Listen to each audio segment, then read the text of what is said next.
Welcome James Styring as today's presenter. James lives and works in Oxford, England. He graduated from Nottingham University in 1990 with an honours degree in English and has a Cambridge RSA certificate in TEFL and taught English and Spanish for 5 years at colleges in the UK and Spain to students of all ages and levels. He's an experienced teacher trainer and was an oral examiner for the Cambridge English Preliminary, First and Advanced exams. He worked for 10 years in editorial publishing roles before becoming a freelance author in 2005.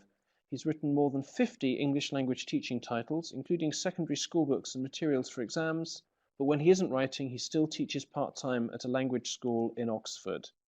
So, over to you, James. Hi, well, I was going to introduce myself, but after such a thorough introduction from Alistair, I can see I don't need to. I can report, though, that the weather in Charlbury, near Oxford, is very cold but sunny, so there we go. I've enjoyed watching the chat box appear and can see that not only is everyone enjoying talking about the weather, but people have come from as far afield as Brazil and Indonesia and Russia. So thank you very much, everybody, indeed, for attending this webinar and for getting up early or getting up late, or staying up late, I should say, if that's what you've done. So, engaging Generation Z. In this webinar, we're going to ask who or what is Generation Z, and we're going to ask how does Generation Z learn. We're also going to share ideas for device-based classroom activities that we can do for free and with little or no preparation, using what's already in your students' pockets or bags, in other words, their smartphones or tablets that they have with them. Even if your students don't have smartphones, there are still ways in which we can engage and stimulate them, so don't feel left out if that's your teaching situation. Before we start, a warm-up task, although by the looks of the chat box everyone's quite warm or chilly and warm at the same time. I'm going to show you a collection of 5 things that most of you probably have or do. I want you to imagine that you can only keep 2 of these items. You have to throw 3 of them away. Which 2 will you keep? Your laptop or tablet, your smartphone, your sense of smell, social media, your passport.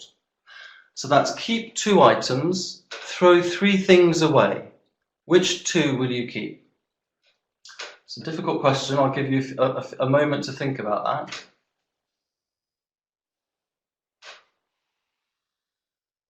Which 2 will you keep? Throw 3 away.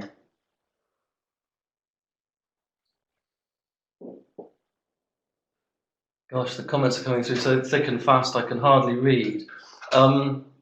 Okay, do webinars count as social media? I suppose they do in a sense. So, let's have a vote. Alistair, I think you've organised a vote for us.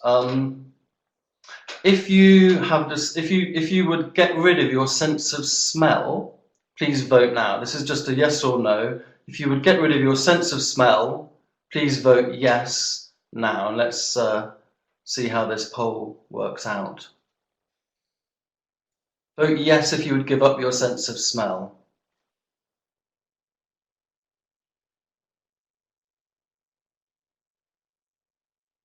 The votes are still coming in. People giving up their sense of smell. Well, I think the votes have just about stabilised. I think we can say that a quarter of you, if this is to be believed, oh, the numbers are dropping. I see. Alistair, is the poll finished, do you think? I'm sure Yes, the poll's finished. Much done on the poll. Okay. So just under a quarter of you decided you would give up your sense of smell, which I don't believe for a minute. But perhaps we're not as out of kilter with Generation Z as I'd imagined. Advertising agencies put a lot of time and money into trying to work out what young people want and like, and the multinational advertising agency McCann asked this same question of a group of young people, and the results to me were shocking, more shocking than your results, in fact. They found that 53% of people aged 14 to 17 would give up their sense of smell to keep their digital life, to keep their social media, their laptop or tablet, and their smartphone. 48% of people aged 18 to 23 would give up their sense of smell as well. So you can see that number dropping, and I had expected few of you, in fact, so to be honest, to go at your senses of smell, but there we are. So it's this first group anyway, the 53%, the 14 to 17 age group, Generation Z, that I'm talking about today. And before we go any further, I think it's worth defining that term, Generation Z. Would anyone like to suggest a definition of what or who Generation Z is in the comments box here? Let's see if anybody could define Generation Z for us. Any ideas, anyone? Today's teens, okay. The ones born after 200. 2000, okay. Digital natives, yeah, that's a really common term. I think Generation Z probably is fairly synonymous with digital native. Zombies, yes. Generation Y, very good. Okay, so let me have a look. Generation X. This was a term invented, I think, by Douglas Coupland with his 1991 novel of the same title, Generation X. He's a Canadian author, and his novel really captured the imagination, the popular imagination in the UK and the US at least when it came out. I'm not sure if it was similarly sort of popular around the world. Thank you, Alistair, for your question there. It's about three Americans in their 20s who start out on their adult lives, and they're trying to make a living in badly paid, dead-end service industry jobs. They then quit their jobs and trying to find new directions in this world, which is sort of increasingly interested in work and money and people chasing contracts and that sort of thing. And it came out at the time that bands like Nirvana were just rising and becoming really popular, and it kind of really chimed, I think, with the grunge generation, the Nirvana generation, and then later marketers really came up with the terms Generation Y and Generation Z, and these are defined in all sorts of different ways in different places. But for the purposes of today's talk, the Generation X we're defining as people born between 65 and 1978. We grew up with mobile phones and email, just about, in my early 20s in my case, and in very sort of gross terms, in marketers' terms, if you like, we were described as self-reliant and independent. Things started changing, started happening really quickly, really because of the digital revolution kicking in. Generation Y is defined as the generation of people born between 79 and 1997. And they grew up with a fully internet-capable world, PCs at home and at work. Social media was becoming, really common for them, every day for them. And in marketing terms, they were deemed to enjoy ambiguity and choice, and sort of all the choices and variety of the internet was reflected in their taste and characters. Generation Z is defined as anyone born since 1997, although by the time, if I gave this talk next year, we'd be talking about people born in the year 2000, indeed, millennials. Anyone under the age of 17, basically, today. They grew up with tablets and smartphones. You'll find them aged 2, swiping your phone when you're not looking and buying expensive things that you wish they weren't buying. They live a completely digital life. For them, Wi-Fi and broadband are as normal and everyday as running water and electric lights are for us. Their character traits, and this is kind of where it gets interesting for teachers, is they tend to have less developed social skills to tar a generation with all these ridiculous assertions, but these are the sort of the general types that advertisers are looking at. They communicate in bite-sized short messages. I think we can probably all agree that that's the case. They multitask but have lower attention spans, probably. And interestingly, I think for educators, they're aware that an education is to be treasured. So I'm 47. I was born in 1967. I grew up before personal computers were even a dream, or I suppose they were a dream. They certainly weren't a reality. This places me firmly in Generation X. So I'm guessing that no one in the audience today is young enough to be in Generation Z, but I wonder how many of you are Generation X or Generation Y, just out of interest. Could we have another poll, Alistair, and see who belongs to Generation X and Generation Y? I think, Alistair, the coordinator is going to put a poll up for us. Is that correct, Alistair? Yeah, just going to be a moment. Sorry. If you haven't got a moment, we can just watch the X's and Y's appear, Alistair. Okay, A that good might be mixture easy. so far. Almost Y. Of course. Alistair, don't worry about the poll. Okay. W. Very good. Okay. I guess that most of us, and it looks like we are all in Generation X or Generation Y, of course. How many of you, though, live with somebody who's in Generation Z? How many of you live with somebody who's in Generation Z? In other words, children, basically.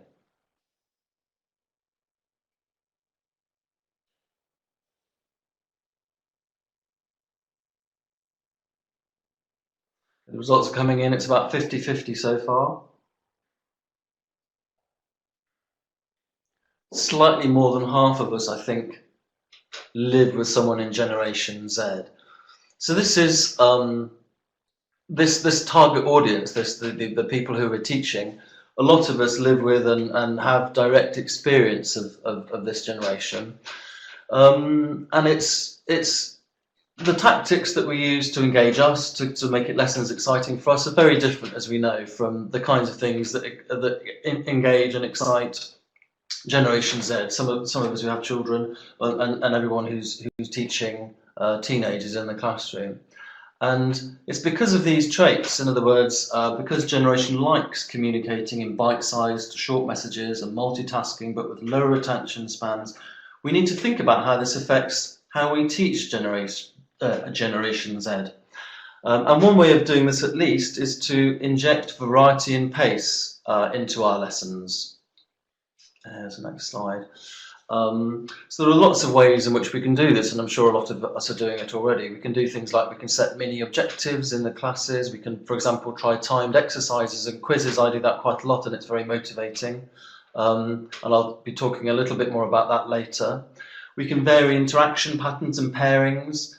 This mimics the everyday communicative experiences that our students have.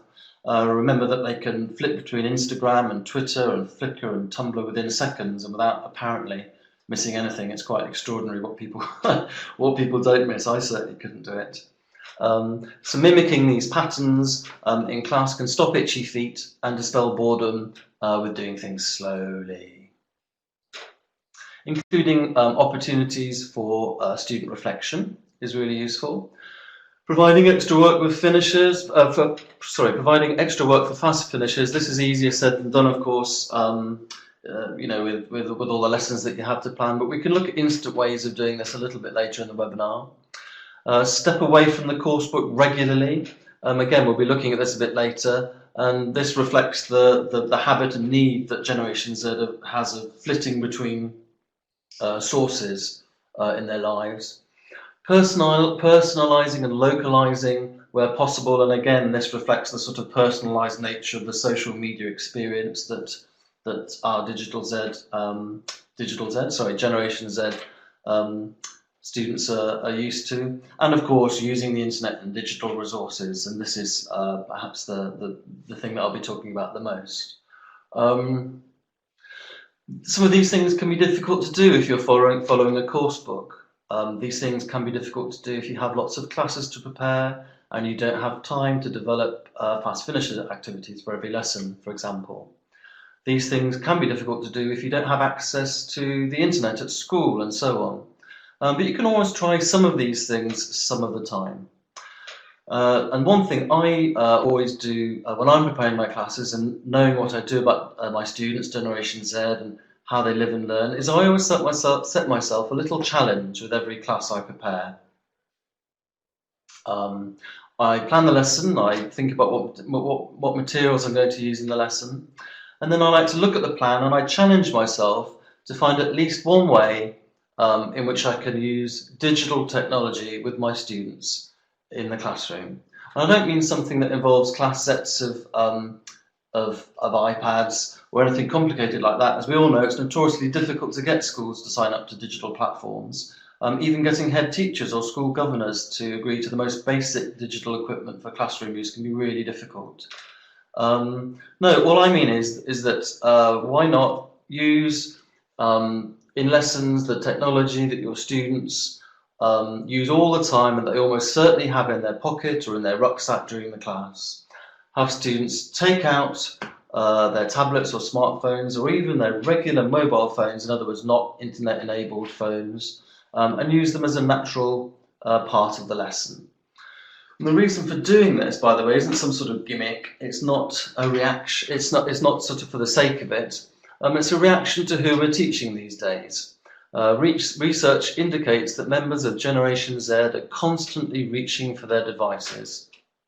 On average, Generation Z reaches for a phone or a tablet every 7 minutes during the day to check status updates, to check messages, and to post comments and feelings and reviews and so on. So rather than battling through classes with students feeling twitchy because they're so desperate to look at their phones, free the phones instead. Let them get their phones out during the class for all sorts of legitimate and useful reasons. Lots of schools ban mobile phones, of course, and other devices completely, and that's understandable when classes are interrupted by constant beeps and alerts and people secretly, texting under their desks and all the rest of it. Certainly in teachers' rooms that I've been in, the issue of how to deal with students' addiction to the part of their digital lives is perhaps one of the biggest problems that we face. There are some interesting questions coming in, by the way, so thank you very much for those. We'll do our best to answer those at the end. Instead of facing this as a problem or thinking of it as a problem, I think we need to accept that we can't win a fight against digital technology. This is a much more rational position, I think. I would argue that as teachers, sooner or later, we're going to have to accept the digital needs of Generation Z, embrace their digital needs in our classrooms, and specifically in the classroom, that means don't ban mobile phones. Students often feel empowered when they're using their own technology in the classroom. They feel more engaged if we're doing it in the right way, and we'll talk about how to do that later. And in an age when phones are still regarded with such suspicion in education, I think students appreciate the trust and respect that you have shown them by making them a part of the lesson. One of the best ideas I've come across for dealing with the interruptions from phones is to allow an official digital break during classes. So, for example, during a 60-minute lesson, you might pause the class every 10 to 12 minutes and allow students to take out their devices so that they can check in and update in their own language, completely using their devices as they want to. Give them a time limit, say 2 minutes. And after that, their phones are off and on silent and put in a pile in the middle of the table or at the front of their desk so they can't touch them, depending on the layout of your classroom. And you don't even need to time the break yourself. Someone will have a phone for you. Get a student to time it. They can tell the rest of the class when the digital break is over. And this hands control to the students and will get them more interested in sort of respecting it and using it properly. This is a really interesting strategy. I went to a talk by the British Council a couple of years ago, and it was something that they and everybody else it was talking about, and I thought it was a really great idea that I wanted to share. And it's all about accepting that the digital world is here and is much more intrinsic to our students' lives than it ever will be to ours. It's much more a part of how they just function and operate, and being without it can lead to more problems than accepting it. So far, I've been talking about the kind of learner we're dealing with then, about their needs and specifically how we as teachers have to accept the digital aspect of their lives. For the rest of this webinar, we're going to look at examples of how We can usefully integrate phones or tablets and laptops into classes with little or no preparation and little or no cost. And this for me is key, the little or no preparation and little or no cost.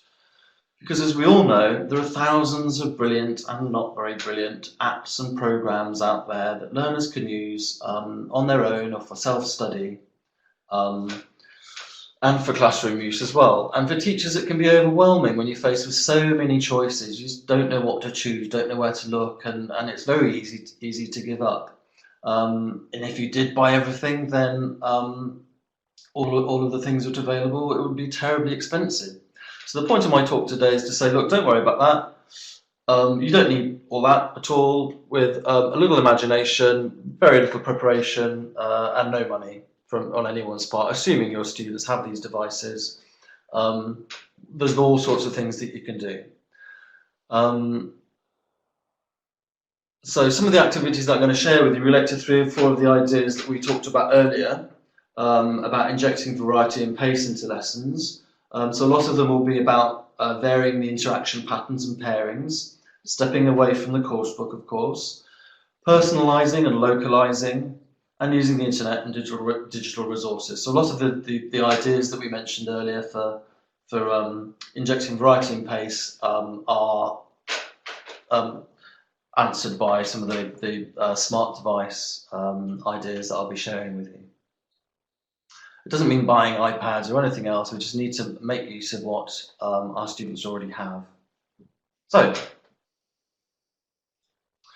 lesson warmers.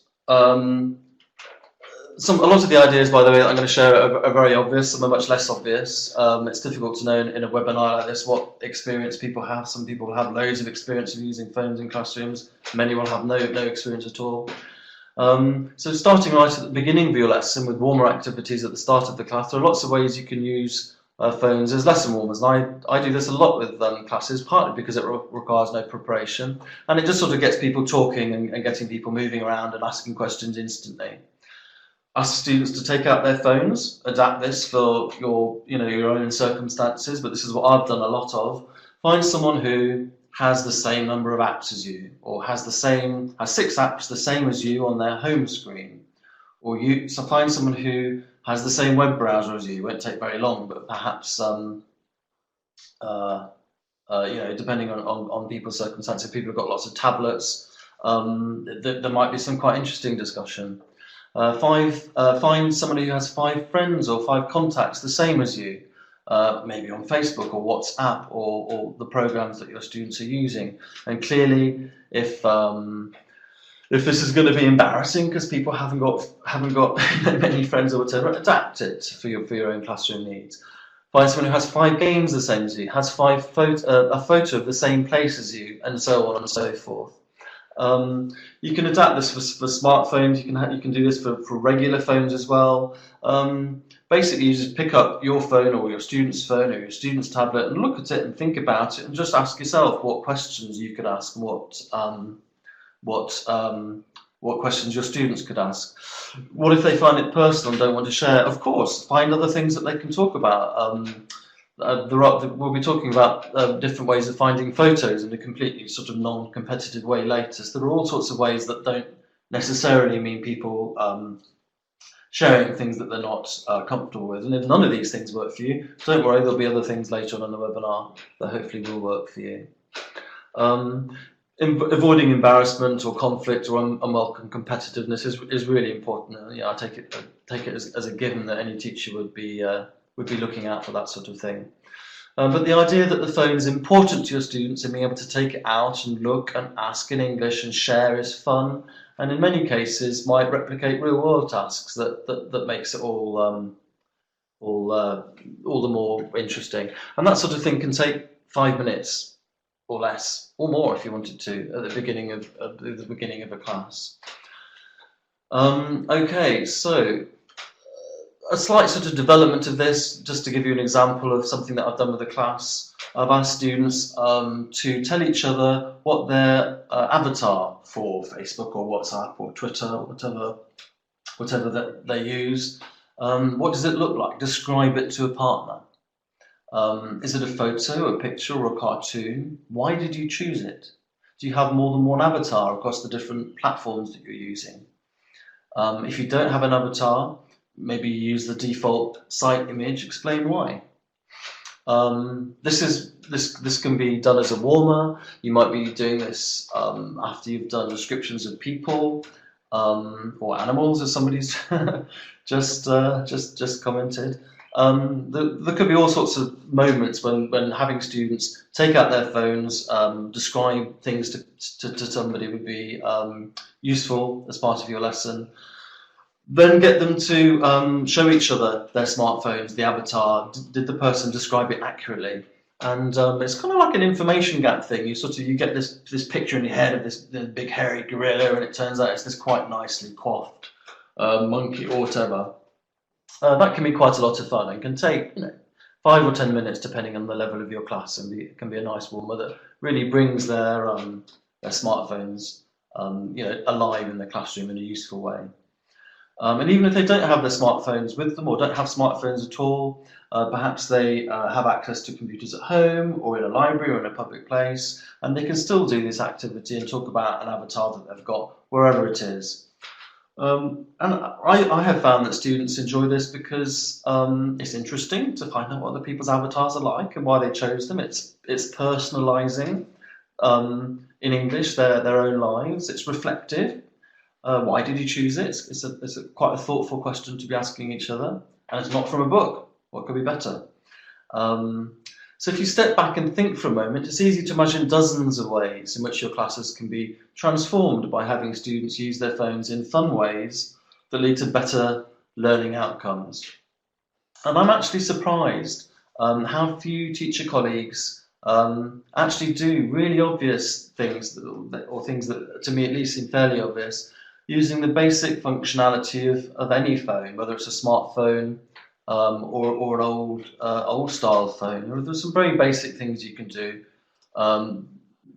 Photos, is a very obvious example. Tell your students to take photos in the street. If they're young adults, they might be able to go out into the street. It depends on people's circumstances. If not, through the window, around the school, even in the classroom. And of course, if you can trust your students to do anything outside of the class for the class, they could take photos in preparation for the next class, and that's perhaps the most fun and interesting application. Even really old phones 10 years ago have cameras, so most people should be able to do this, or they might have a camera at home that they could borrow or use. And don't forget selfies. That's the same word in many languages, I believe, around the world. And picking up on memes and getting students to do selfies or whatever the next selfie is something that can be really, feel really immediate and exciting for students. And there are all sorts of different ways in which we can use photos like these, of course. You can use them to describe colours or numbers at very basic levels, adjectives, adverbs and prepositions. They can activate all sorts of noun sets. They can be used to describe people's appearance, people's characters, perhaps using modals of probability. He's probably grumpy or whatever. Actions, verb tenses, present continuous, for example. In this photo, the people are sitting down. We were walking through the shopping centre in this picture. Future tenses perhaps for predicting what's about to happen. And then you can get slightly more sophisticated. People could take photos that are almost the same, and then you can spot the difference. Or you could ask students to take photos on a theme, nature or progress or kindness or something much more abstract than that, generalised ideas, and ask people to talk about things that are much more subtle. So you can do a whole range of incredibly varied things using just photos. And the great thing is, even if you do this every other class or twice a month or whatever, people never get bored of taking their phones out and sharing photos and taking photos. And what's more, you'll almost certainly be using it in different circumstances in a different way for each lesson. So these are really obvious things to do, and people I've talked with, I'm always surprised, often don't do this at all. So I just wondered, out of interest, And how many people regularly use their phones, or ask students to use their phones to take photos in a way like this? It'd be interesting to see what people's experience is.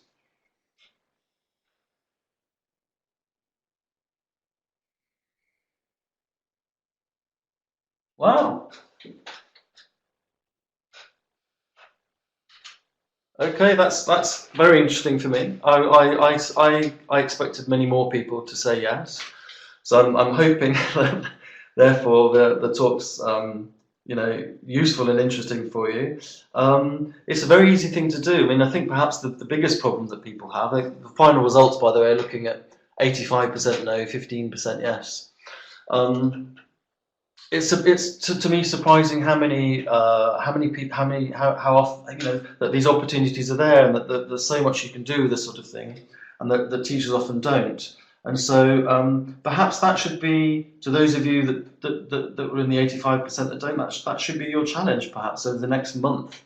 Challenge yourself to look at your a couple of weeks lesson planning, and think about the occasions when using photos on your students' phones in ways that you think are appropriate could really be fun and motivating, and deliver some interesting lesson outcomes. Challenge yourself. And that's perhaps one of my main messages for you today.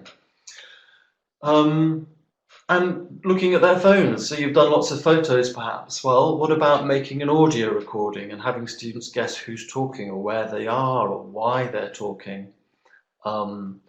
Make a movie, describe, it could be 20 seconds long, a minute long, it could be really short, really short clips of movie. Describe where the people are, what they're doing, what they're wearing, what they're saying, who they are, all sorts of things. There's so much you can do with video. I mean, this is the subject of a whole other webinar, of course. You can record your voice and listen back on more basic phones. You can record dialogues. Perhaps at the end of a lesson, there's a speaking outcome, and pairs can record their dialogue and listen back to pronunciation or accuracy or any number of things. Really, the limit is not the technology, which is flexible and a fairly limitless appeal. I think the limit's often the teacher, which is why when I plan my lessons, I always challenge myself to find a way to make my classes come alive using the students' own devices for free and with no preparation. And it actually makes lesson planning more fun. You kind of plan your regular lessons, think, right, my challenge, how am I going to get phones, how am I going to get the digital world into the classroom for a moment in a way that's useful? Okay, in terms of the skills, I may be wrong, but I don't think it requires a massive leap of imagination to think of ways in which the internet can offer amazing listening and reading opportunities in all sorts of different ways. So what I wanted to end today's session with, we're not ending that soon, I think we've got another 15 minutes of me, was looking at a few ways in which we can really help our students get ideas for writing and speaking, the more tricky sort of productive skills. Let's start with writing. So some of the biggest challenges with writing a student's own imaginations, and also finding tasks that are real world and realistic and interesting and motivating. So for example, if in your course book you're ending a unit about holidays, you might want to think about how you can sort of give it a bit of extra excitement and real world meaning by giving it the sort of digital twist. So your course book unit may be ending with a task like along the lines of write a review of a hotel for a local newspaper. Does that sound like a typical ELT coursebook task? But how realistic is it? I mean, when are our students ever going to write a review of a hotel for a local newspaper? They're not going to, of course. This is when you can sort of, with your digital hat on, think, okay, this is an opportunity for me to get my students to get their phones out or their tablets out, and maybe get some ideas online, find some models online of reviews or something similar that they could use.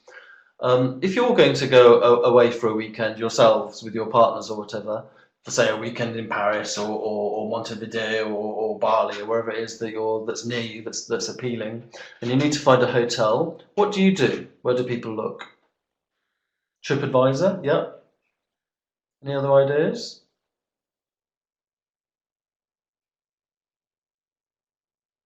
Multiple, like Booking.com, yeah, that was one I had in mind. TripAdvisor, Skyscanner, Google, TripAdvisor.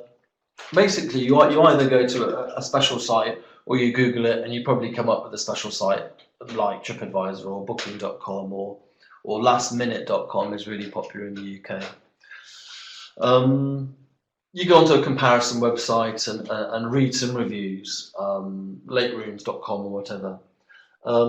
So if your coursebook task is write a review of a hotel for a local newspaper, you can adapt this and have students find on their phones or on their tablets real reviews in English of real hotels on real websites. Ideally, you want to do this in class, as you can direct what happens and how it happens. But if there's no connectivity in your school, why not have students do it at home? Students can come back to the next class with the results of the research, and that can form the basis of the beginning of your next lesson. And so to organise something like that, you might ask students to write a review for Booking.com, which will feel a lot more real to them and to us actually than writing a review for the local newspaper. You might want to direct your students to do some research on hotel vocabulary, and we'll talk about that a bit more later. They should look for some inspiration on the real site. Read the one-star reviews are always the funny ones, and yes, depending on that, you might want to check which sites. You might want to do a little bit of research before lesson to make sure that you're directing students towards the kind of sites that you want them to go to. But they can have some fun and get some inspiration, get some vocabulary, get some useful expressions. Get to realise that they don't have to write 100 words, 40 words, or that people are writing short but meaningful little reviews. Ask them to write their review of a fictional hotel, or it could be a real hotel in their town or somewhere that they've visited, and nice and short and pithy, using phrases that they've found in these real reviews, using some vocabulary that they've found online as well. We'll talk about that in a moment. They can then swap reviews with a partner and guess how many stars the partner's review got, or which the hotel is, if it's hotels in your town or whatever. All sorts of different ways in which you can sort of turn a slightly dry and typical coursebook task into something much more exciting, using devices with no preparation in your class, or directing students to do that at home as well. So a part of this task was research hotel vocabulary. Great, easily said, of course. But how would we actually go about doing that? If you wanted your students to find a whole bunch of hotel vocabulary, how would people go about doing that? Any suggestions? How would students autonomously find the hotel vocabulary? Internet, thank you. Visit hotels, okay, collect themselves. Has anyone got any ideas for how we can ask students to research hotel vocabulary? So travel agencies, internet, hotel web pages, textbook, coursebook,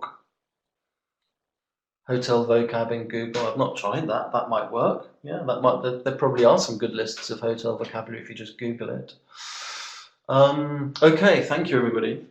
There's no shortage of good English language teaching specific online dictionaries, thesauruses. I'm sure I've all used them, and other specific vocabulary sites that you can visit.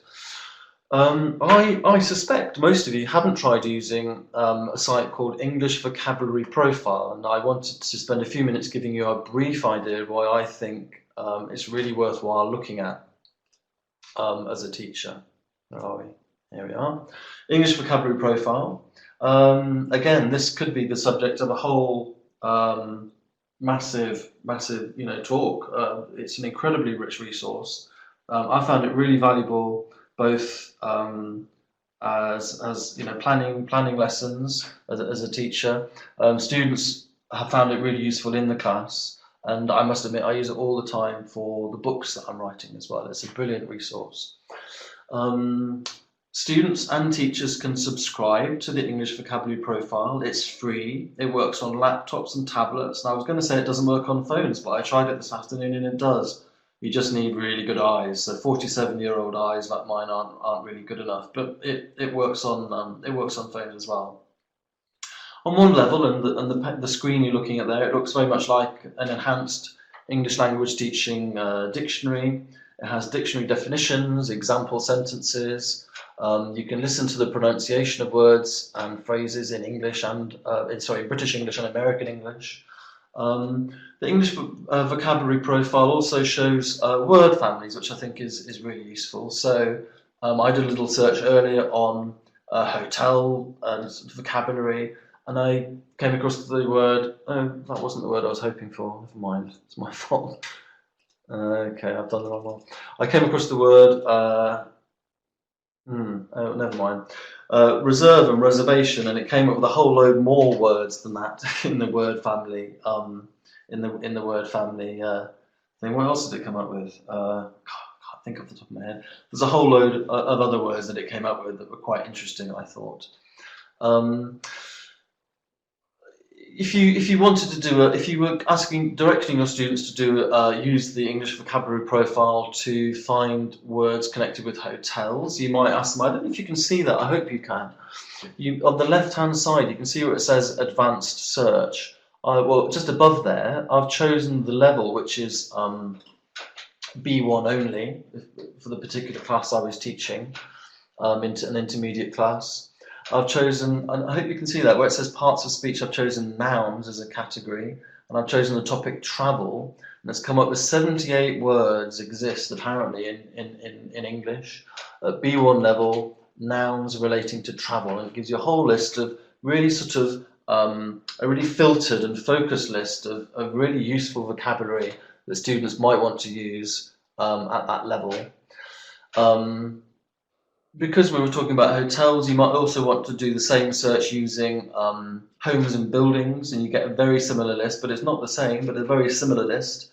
Again, I've selected B1 level, parts of speech, nouns, topic, homes and buildings. And you get this very focused list of vocabulary that students could use. You may want your students to look at phrasal verbs, which are very prevalent at A2 and become very prevalent at B1, but they're also quite a lot at A2.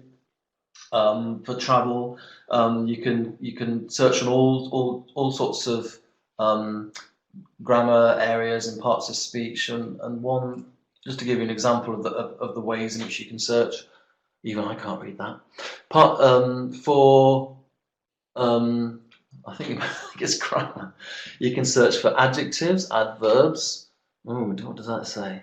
Can't read that. Determiners, nouns, prepositions, verbs, auxiliary verbs, phrasal verbs. You can search this this dictionary in all sorts of very fine and refined ways.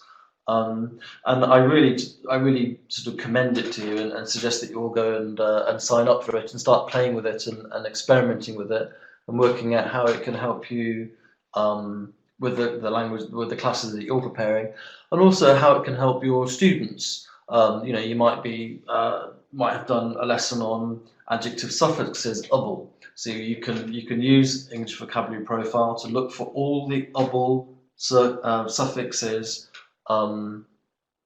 in at a certain level or within a certain sort of topic area. So it's tremendously powerful, and it's also really great tool to use in class because it's so varied. It can, especially with those word families that I showed you at the beginning, it can really help students to begin to piece together how words and language are all sort of put together and related to each other. So a very worthwhile tool. Doesn't require any preparation. You don't have to sign up, or you have to sign up for it, but you don't have to pay for anything. It's free and easy to use. And Alistair's given you Oh, a guide to using EVP. Yeah, have a look at that. A really useful tool, I think. A little summary I put together earlier of why using the English vocabulary profile is useful. I'll just let you read that for a moment. I won't read through it all as what I've just been talking about.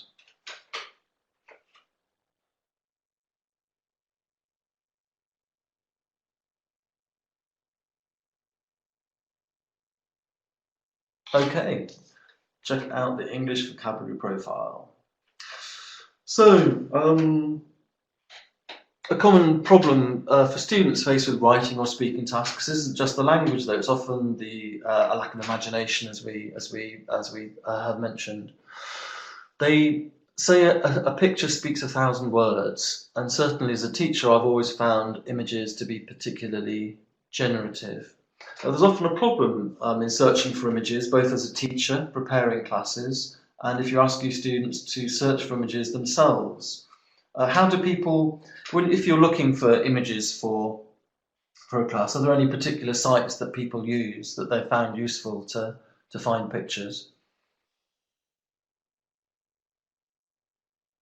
Where do people get their pictures, or where would you ask? Getty, okay. They come with all those sort of watermarks, don't they? I suppose that doesn't matter. Google Images, Google Pictures, PhotoBucket, Google Images, iStock. Okay, so a lot of the iStock and Getty and Alamy type agencies, they're fine. I mean, you could spend a long time finding what you want, but they have safe pictures at least. In other words, pictures that aren't morally questionable, shall we say. But they often have a watermark on them, which makes them not as pretty as they could be. And a big problem that I've had, both as somebody looking for photos and as somebody asking students to look for photos, is with Google image searches is the often very, very inappropriate type of image that's displayed. This can cause all sorts of problems in classes. I don't recommend Google image searches in classes at all. The images are also very poor quality, often tiny resolution, so nobody can see what the other person's talking about. You certainly can't use them in class, and not a great resource, I don't think, for us at all. As teachers, you might waste hours and hours going through all the rubbish photos that have been tagged in such a way that they appear high on Google image search, but I don't think it's that useful.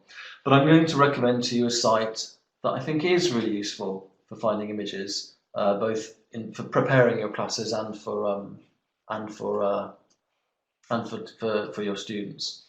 It's called ELTPix. And their tagline or byline is by teachers for teachers. How or when would you use these two photos that I found on the ELTPix site? Any ideas about how you could use these photos?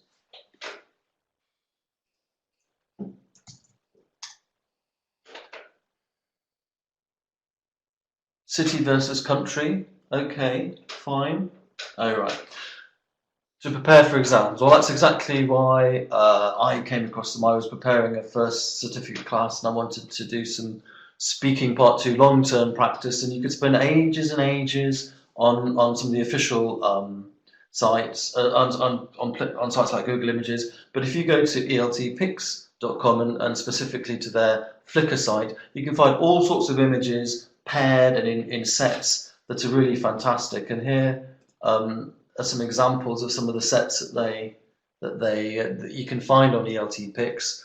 I'll just let you look at those for a moment. Can people read those okay? Can you read the categories there? Yes, okay, great. So there's loads of really interesting sets there that you can use. And these are chosen for teachers, by teachers, safe to use because they've all been uploaded by teachers so that we know that they're all going to be appropriate and useful for language classes. ELT works by asking its subscribers to submit their own photos via Twitter on a given theme, which is announced once a fortnight. All you have to do is add the hashtag ELTPix, and they'll add your photo to Flickr, to their Flickr site. The photos on Flickr are protected by a Creative Commons license, which governs how the photos can be used.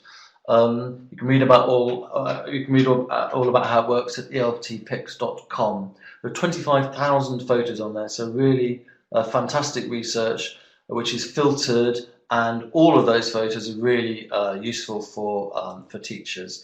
And one of my favourite sets is this. Can anyone guess what this set could be? What's the name of this set? Any ideas?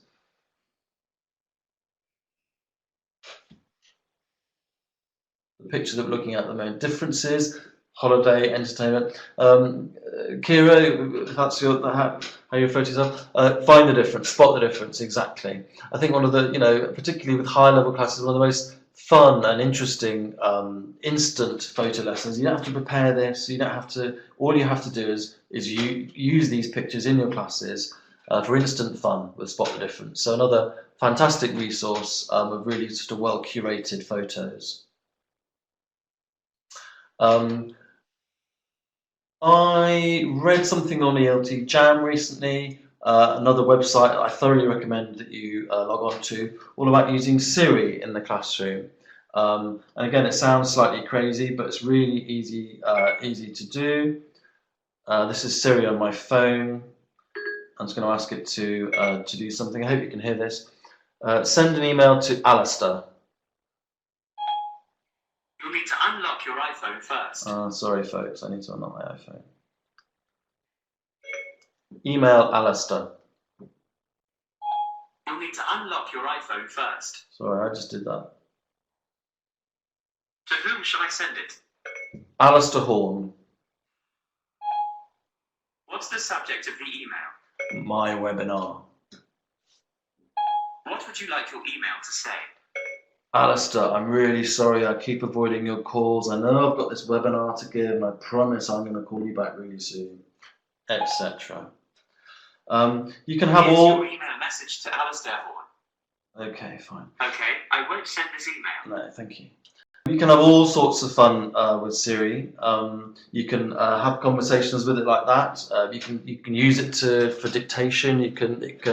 It's not sort of sensitive particularly to your accents. You can have you can say things to it, and if it understands, that's the main thing. It's a really cool thing. You can ask it all sorts of silly questions. Very briefly, I'm going to ask what's going on. Sorry. Okay, I found it. How old are you? I am not allowed to answer that question. You can ask it all sorts of silly questions. You can ask, am I going to need an umbrella today? There's no rain in the forecast for today. Okay, cool. So I won't go on, but I think you get the idea. You can use Siri and all sorts of aspects of your phone's functionality to have a lot of fun. We're going to wind up now. Before I do, I just wanted to recommend the Cambridge English Teaching Framework. I haven't got time to talk about it right now, but have a look at the slides at the end and go to that URL. Basically, I suppose you could say it's sort of an extension of what I've been talking about today. It's kind of where you could go to find out more about what I've been talking about today. So I've been talking about challenging yourself to go digital in the to go digital in your classes. I've put on the slide here sort of a summary of the things I've talked about, and I really need to stop talking now and answer some of your questions. So Alistair, do I go to the top of the questions here? Thank you very much, James. So yes, that was excellent, really interesting. We have got time for a few questions. So first one from Christine Sutter-Chandley, who asks, what advice do you have for when students start using the internet and digital resources for a task in class, but you get distracted and take too long to come up with an answer? That's a good question. I think you have, as with all aspects of classes, perhaps sort of start small and start in a very sort of controlled and easy way and see how distracting it is, how quickly students get things out, how noisy that is, how distracting it is.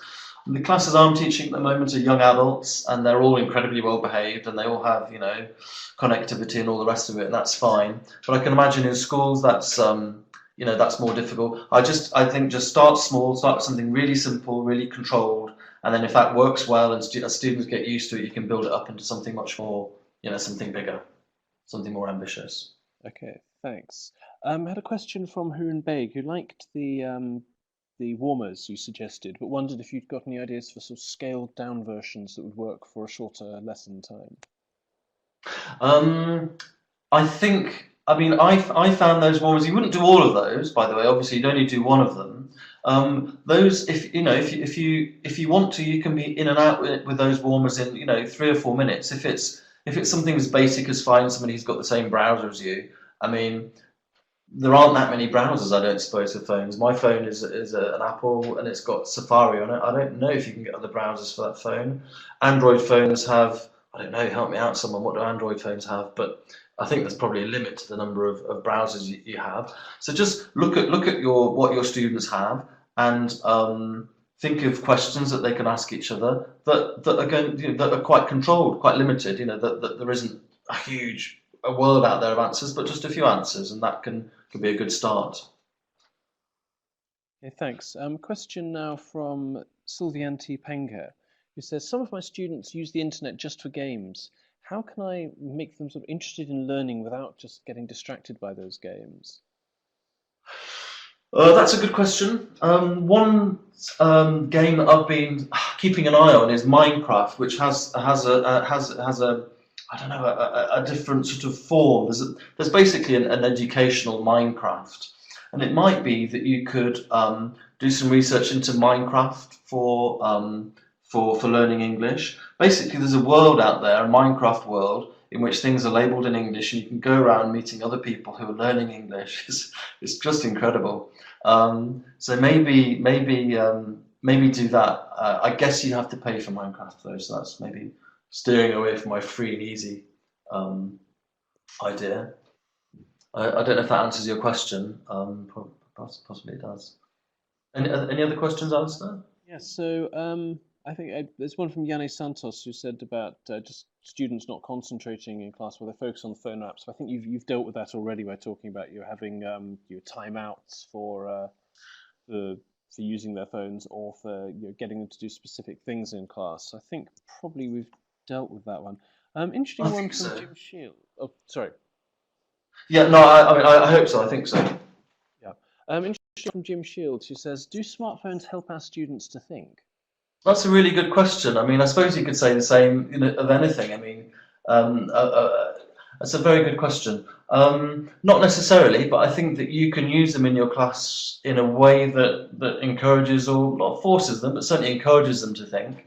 And I think it's just a question of looking at the tasks and what you're doing in your classes, looking at what's available on everyone's devices, whatever they are, and devising tasks that get them to think. So, for example, the review task that I looked at earlier, I think you're using a smartphone there to sort of look for things, to find things, independently that you think are useful and interesting, and applying them to your learning. So I think that's almost really a question for the teacher, rather than for this, rather than saying, do smartphones help our students to think? It's almost, I think a good teacher can use any tool to get their students to think.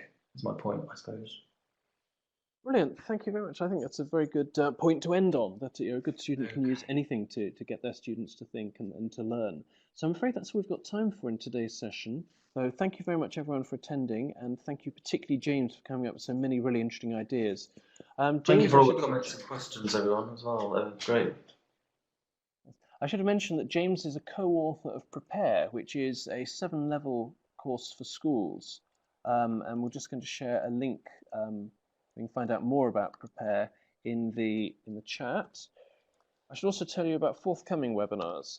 So we'll be back next week with Gary Anderson, who'll be discussing how using practice tests can help your learners to improve their exam performance, and which types of preparation best suit your teaching situations, whether online, paper-based, or exam practice with additional training. And in 2 weeks' time, Lynn Durrant will be joining us again, talking about integrating phonics into the very young learner's classroom. So you can sign up for those on our events page. If you miss any of those webinars, or if you miss any of this webinar or past webinars, don't forget that we share the recordings on our YouTube channel and on our blog. And of course, you'll be getting a certificate of attendance for today's webinar by email by the end of this week. So please, you don't need to worry about emailing us. We will email you automatically with a recording for the webinar. So thanks very much, everyone, for attending. Thanks particularly for James for all those great ideas. And I hope to see everyone again in a week's time. Thanks very much. Bye.